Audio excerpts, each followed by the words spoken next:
નમસ્કાર દોસ્તો, સ્વાગત છે તમારું અમારી ચેનલમાં। દોસ્તો, આજે તમને અમે જણાવીશું કર્મ શું છે, કર્મનું ફળ ક્યારે ને કેવી રીતે મળે છે।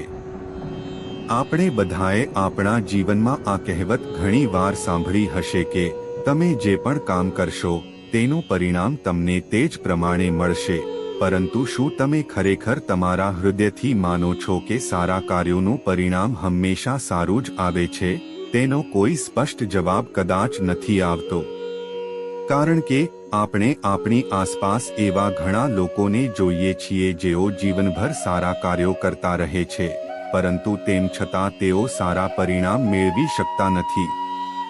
જેમ કે એક યુવક પરીક્ષા પાસ કરવા માટે સખત મહેનત કરે છે, પરંતુ પરીક્ષાના પરિણામોમાં નિરાશ થાય છે। આ માત્ર એટલું જ સાબિત કરે છે કે જે મહાપુરુષોએ કહ્યું છે કે સારા કાર્યોનું હંમેશા સારું પરિણામ આવે છે, કાં તો તે મહાન માણસ ખોટો હતો અથવા આપણે સમજી શકતા નથી। કર્મોનો હિસાબ પણ ચિંતા કરશો નહીં, કારણ કે આજની વાર્તા સાંભળ્યા પછી તમારા કાર્યો વિશેની વિચારસરણી ખૂબ જ સ્પષ્ટ થઈ જશે અને અંત સુધી વાર્તા સાંભળ્યા પછી તમારી દ્રષ્ટિ સ્પષ્ટ થઈ જશે। કર્મ વિશેના કઈ તમારા વિચારો હોય તો તમારે ટિપ્પણી વિભાગમાં પૂછવું આવશ્યક છે, કારણ કે તમારા પ્રશ્નો જ અમને વિચારવા મજબૂર કરે છે। દોસ્તો, એક ગામમાં શ્યામુ અને રામુ નામના બે ભાઈઓ રહેતા હતા। આખું ગામ જાણતું હતું કે તેઓ ભાઈઓ છે, પણ તેમની વચ્ચે ભાઈબંધીનો પ્રેમ નહોતો। શ્યામુ મોટો હતો અને તે રામુ કરતાં વધુ હોશિયાર અને ચતુર હતો। રામુના હિસ્સાની ખેતીની જમીન તેણે પોતે જ પચાવી પાડી હતી। આથી રામુની પત્ની અવારનવાર બીમાર રહેતી હતી અને રામુ પાસે તેની પત્નીની સારવાર કરાવવા માટે પણ પૈસા ન હતા। રામુ ખૂબ જ શાંત સ્વભાવનો વ્યક્તિ હતો।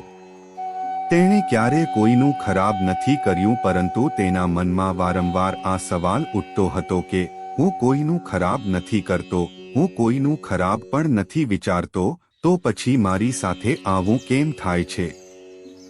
શા માટે મારી પત્ની હંમેશા બીમાર રહે છે? મારી પાસે મારા જીવનને સારી રીતે ચલાવવા માટે પૂરતા પૈસા કેમ નથી? મને મારા કર્મોનું ફળ કેમ નથી મળતું? અને મારો ભાઈ આટલો ચાલાક અને કપટી હોવા છતાં તે હંમેશા આનંદમાં રહે છે, તેને કોઈ તકલીફ નથી।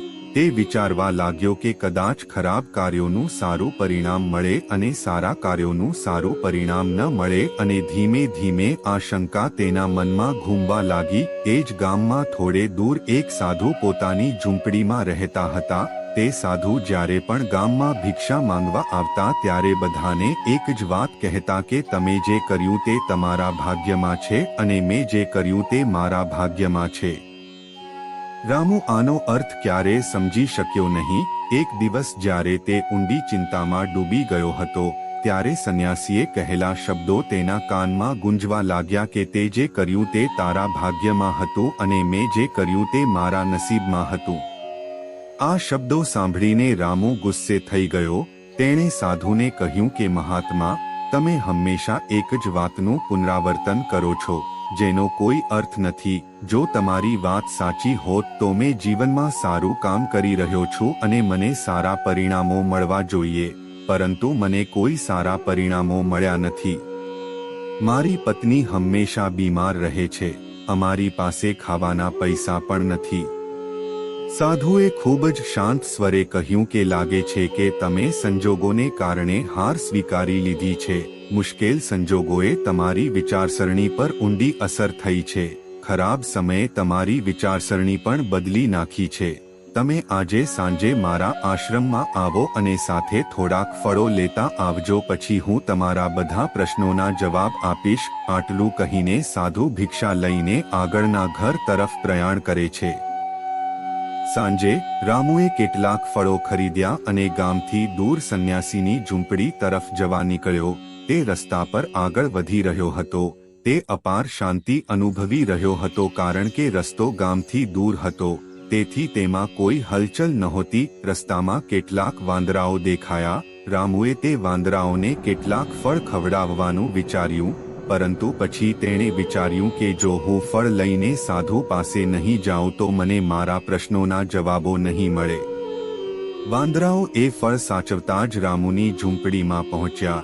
સંન્યાસીએ કહ્યું કે જો તે તેના મનમાં હતું તો તેણે આ ફળ વાંદરાઓને કેમ ન ખવડાવ્યા.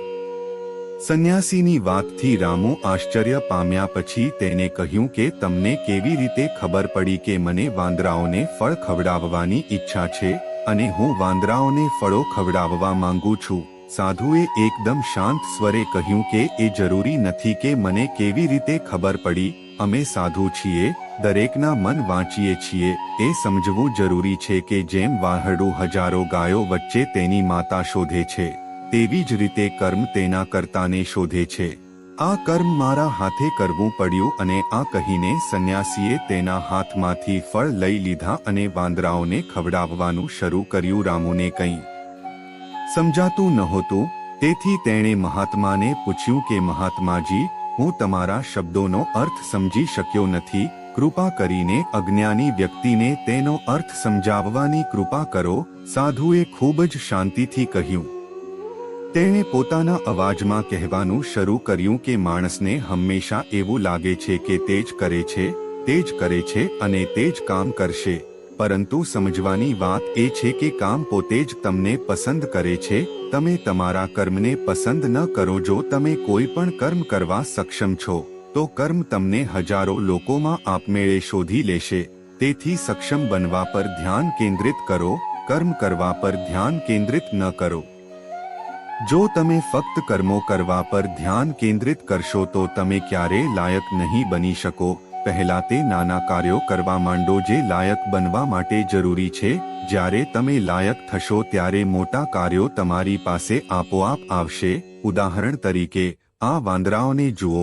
નાના કાર્યો કરીને આ વાંદરાઓ ઝાડ પર ચડતા શીખ્યા, ગુલાટિયા મારતા શીખ્યા અને તે જ રીતે નાના કાર્યો કરીને તેઓ મારા સુધી પહોંચ્યો અને તે મારા સુધી પહોંચાડ્યા પછી તેમનો ખોરાક પોતે જ તેમના સુધી પહોંચ્યો. માટે રોજબરોજના જીવનમાં નાના નાના કાર્યો કરીને પોતાને લાયક બનાવતા રહો.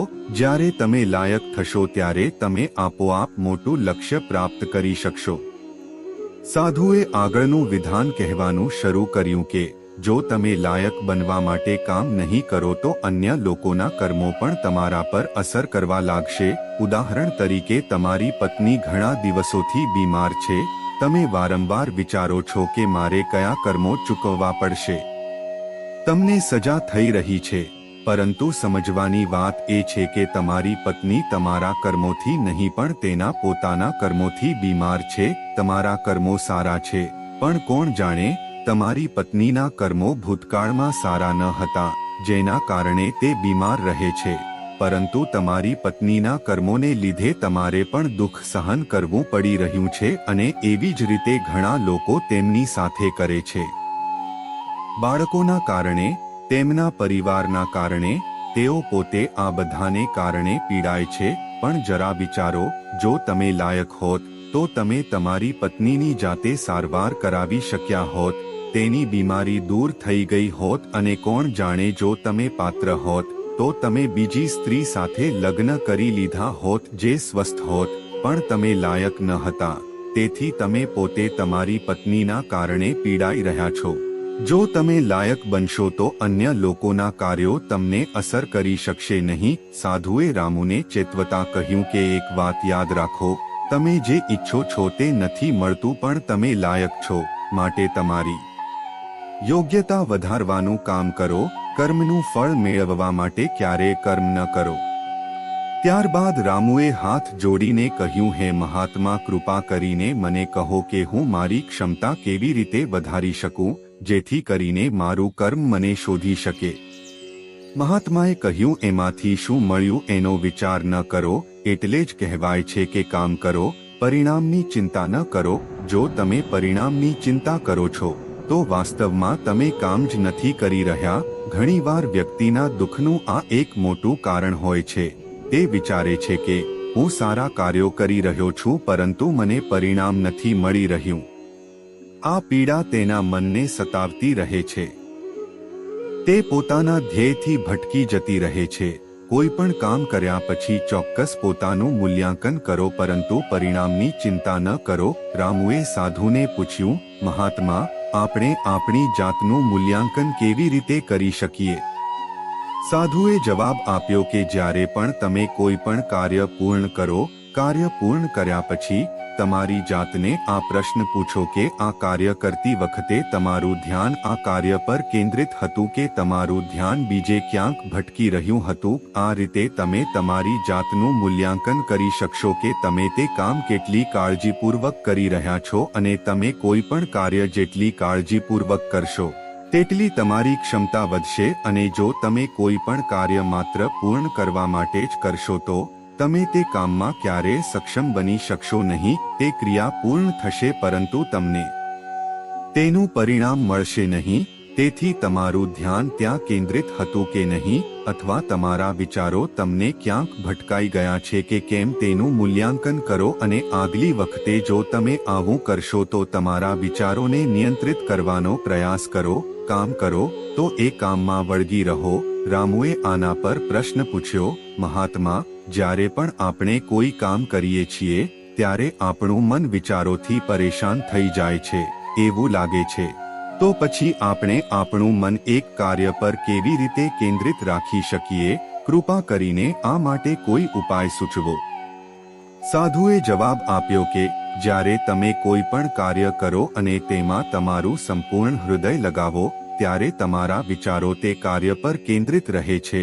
સંપૂર્ણ નિષ્ઠા, સંપૂર્ણ પ્રેમ અને સંપૂર્ણ સંવાદિતા સાથે કરવામાં આવેલ કાર્ય તમારા વિચારોને અહીં ત્યાં ભટકવા દેતું નથી. જો ભડકી જાઓ તો વિચારો તમને બીજી દિશામાં લઈ જાય છે. ત્યારે જ જ્યારે તમે એ કામ પૂરી નિષ્ઠાથી ન કરો, એમાં પૂરો પ્રેમ ન નાખો, એમાં પૂરેપૂરી લાગણી ન બતાવો, જ્યારે તમે એ કામમાં આ ત્રણેય વસ્તુઓ મૂકી દો ત્યારે સ્વાભાવિક રીતે તમે તે ક્રિયામાં સંપૂર્ણ રીતે સામેલ થાઓ છો અને તમારું મન અને મગજ એક જગ્યાએ સ્થિર રહે છે. સંન્યાસીએ પોતાની વાત પૂરી કરતા કહ્યું કે જો માણસ આ ઉપાયોનો યોગ્ય રીતે ઉપયોગ કરે અને તેનું પાલન કરે તો તે પોતાની જાતને કોઈ પણ કાર્ય માટે સક્ષમ બનાવી શકે છે. અને એકવાર તે સક્ષમ થઈ જાય છે, તે તેના કર્મની જેમ તેને શોધે છે. રામુને કેટલાક ફળોના બદલામાં જીવનભરનું જ્ઞાન પ્રાપ્ત થયું હતું. તેના બધા પ્રશ્નો પૂરા થઈ ગયા હતા. તે સંન્યાસીને પ્રણામ કરીને તેના ઘર તરફ રવાના થયો. આ બાબતોથી તે ખુશ થઈ ગયો અને પોતાના ઘર તરફ પ્રયાણ કર્યું.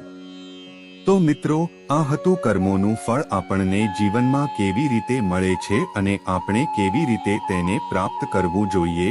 દોસ્તો, તમને આ વાર્તા કેવી લાગી? જો સારી લાગી હોય તો આ વાર્તાને તમારા મિત્રો સાથે શેર જરૂર કરો. ધન્યવાદ. જય શ્રી કૃષ્ણ.